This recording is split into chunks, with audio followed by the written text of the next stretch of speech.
बिस्मिल्लाहिर्रहमानिर्रहीम। अल्लाहुम्मा सल्लि अला मुहम्मद व अला आलि मुहम्मदिन कमा सल्लैता अला इब्राहीम व अला आलि इब्राहीम इन्नका हमीदुम मजीद। अल्लाहुम्मा बारिक अला मुहम्मद व अला आलि मुहम्मदिन कमा बारकता अला इब्राहीम व अला आलि इब्राहीम इन्नका हमीदुम मजीद। नाज़रीन, अस्सलामु अलैकुम व रहमतुल्लाहि व बरकातुहू। अल्लाह की राह से उम्मीद है आप बखैर व आफियत होंगे। हमारे यूट्यूब चैनल अल खादिम पर आपका इस्तकबाल है। वीडियो शुरू करने से पहले आपसे गुजारिश है कि आप हमारी इस वीडियो को शुरू से आखिर तक देखें। पसंद आने की सूरत में लाइक, सब्सक्राइब और अपने साथियों में शेयर करें। और हाँ, आपका अगर कोई सवाल हो आप कमेंट में ज़रूर उसको लिखिए। तो आज की हमारी तकरीर का उन्वान है आप सल्लल्लाहु अलैहि वसल्लम की जवानी के अंदर जो वाक़यात पेश हुए हैं, चंद उसमें से हम आपके सामने पेश करने की कोशिश करेंगे। एक जंग है जिसका नाम हर्बुल फुजार है, जो कबीले कैस और कुरैश के दरमियान वाक़ई हुई। इस जंग के अंदर अव्वलन कैस का गलबा कुरैश के ऊपर रहा, लेकिन फिर कुरैश कबीले कैस पर गालिब रहे, लेकिन बिल आखिर सुलह पर यह जंग ख़त्म हो गई। अल्लामा सूरी रहमतुल्लाह अलैह फरमाते हैं इस जंग के ताल्लुक़ से कि आप सल्लल्लाहु अलैहि वसल्लम इस जंग में शरीक हुए अपने चचाओं की इसरार की वजह से। आप शरीक होना नहीं चाहते थे, लेकिन आपने इस जंग के अंदर क़त्ल क़िताल नहीं किया, बल्कि आप तीर उठा कर अपने चचाओं को दिया करते थे। नाज़रीन, आपको पता है कि कई सालों से अरब के अंदर जंगें चल रही थी और लोग जंग के आमदाद थे। अब चूँकि उनके दिल मोहब्बत के जज्बात उनके दिलों के अंदर उभरने लगे और वह इस तरफ आमदा होने लगे। बहुत पहले 3 शख्स थे, फुज़ैल बिन हारिस, फुज़ैल बिन वदा और मुफज्जल। इन 3 लोगों ने एक मुआहदा किया था कि जुल्म का साथ नहीं दिया जाएगा और जालिम की मदद नहीं की जाएगी, जालिम वो नहीं रहना चाहिए। इस तरह की उन्होंने चंद बातों पर मुसालहत की थी, मुआहदा किया था जिसका नाम हल्फुल फुजूल था, लेकिन वो मुआहदा पेंडिंग में पड़ा रहा। एक मुद्दत के बाद जब अरब के दिलों में और वहाँ के लोगों के जज्बात अमन और सुकून की तरफ आमदा होने लगे, आप सल्लल्लाहु अलैहि वसल्लम का ये ज़माना है, सबसे पहले इस हल्फुल फुजूल को पेश करने वाले, इस तजवीज़ को सामने लाने वाले आप सल्लल्लाहु अलैहि वसल्लम के चचा ज़ुबैर बिन अब्दुल मुत्तलिब थे। अब्दुल्ला बिन जदान के मकान पर बनु हाशिम, बनु ज़ुहरा और तमीम ये सब कबाइल जमा हुए और उन्होंने मुसालहत की इस बात पर कि मज़लूम का साथ दिया जाएगा और जुल्म की हमेशा मुखालफत की जाएगी और जालिम मक्का में नहीं रहेगा। आप सल्लल्लाहु अलैहि वसल्लम एक मुद्दत के बाद इस मुसालहत और हल्फ फजूल के ताल्लुक़ से कहा करते थे ज़माने नबूवत में कि अगर उस वक्त कोई शख्स मुझे सुर्ख ऊँट दे देता तो मैं इस मुआहदे से न बदलता और न फिरता। आज भी अगर कोई शख्स इस तरह के मुआहदे के लिए मुझे दावत दे और मुझे बुलाए तो मैं हाजिर हूँ। नाज़रीन, आपको पता है कि आप सल्लल्लाहु अलैहि वसल्लम बाअखलाक थे, हुस्न के आप पैकर थे और अखलाक के आप बिल्कुल जामे थे। आपने मुआमलात में हमेशा सफाई से काम किया, तिजारत आप करते और जब तराजू में तोल कर कोई सामान देते तो आप झुकता हुआ सामने वाले को दे देते। ये आपके अखलाक थे। यही वजह है कि लोग आपको आपके नाम मोहम्मद के बजाय अमीन और सादिक कहा करते थे। एक मरतबा का वाक़या है, लोग कहते हैं कि काबतुल्लाह की जो इमारत है या जो चारों तरफ से दीवार तो थी लेकिन उसकी छत न थी, या बाज़ लोग ये कहते हैं कि सैलाब की वजह से काबतुल्लाह की इमारत का एक हिस्सा टूट गया था, या बाज़ लोग ये कहते हैं कि एक औरत काबतुल्लाह के गिलाफ को धूनी दे रही थी, उसी धूनी के अंदर काबतुल्लाह के गिलाफ को आग लग गई जिससे काबतुल्लाह का बड़ा नुकसान हुआ।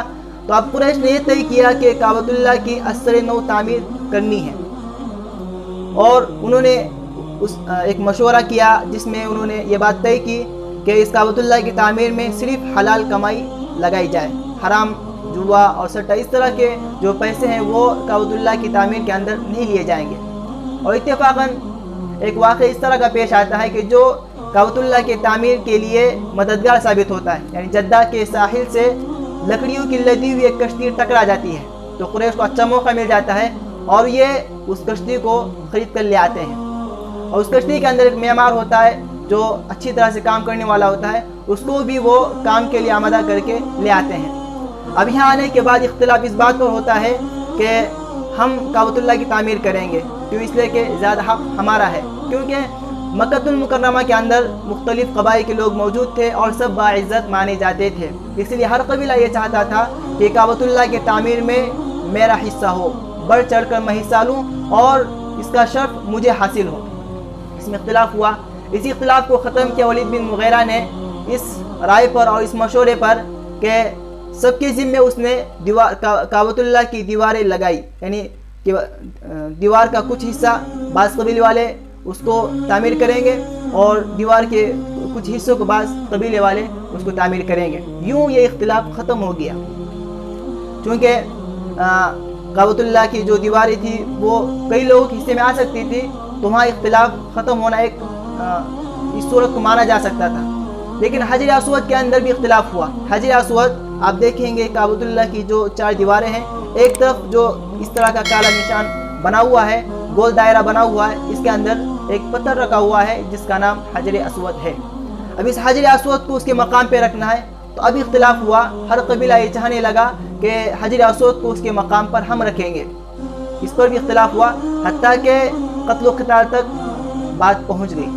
ولید بن مغیرہ نے ایک ایسی رائے لوگوں کے درمیان پیش کی جس پر سب کا اتفاق ہوا، اور وہ رائے یہ تھی کہ آئندہ کل باب بنی شیبہ سے جو شخص پہلے داخل ہوگا اس کے ذمے یہ فیصلہ ڈال دیا جائے گا، اور آئندہ کل اس دروازے سے داخل ہونے والے پہلے شخص آپ صلی اللہ علیہ وسلم ہوتے ہیں۔ جب لوگوں کو اس کا علم ہوتا ہے کہ آپ صلی اللہ علیہ وسلم باب بنی شیبہ سے داخل ہوئے ہیں، تو لوگوں کو اطمینان ہو جاتا ہے کہ اب جو فیصلہ ہوگا وہ مناسب حال ہوگا اور کسی کے حق تلفی نہیں ہوگی۔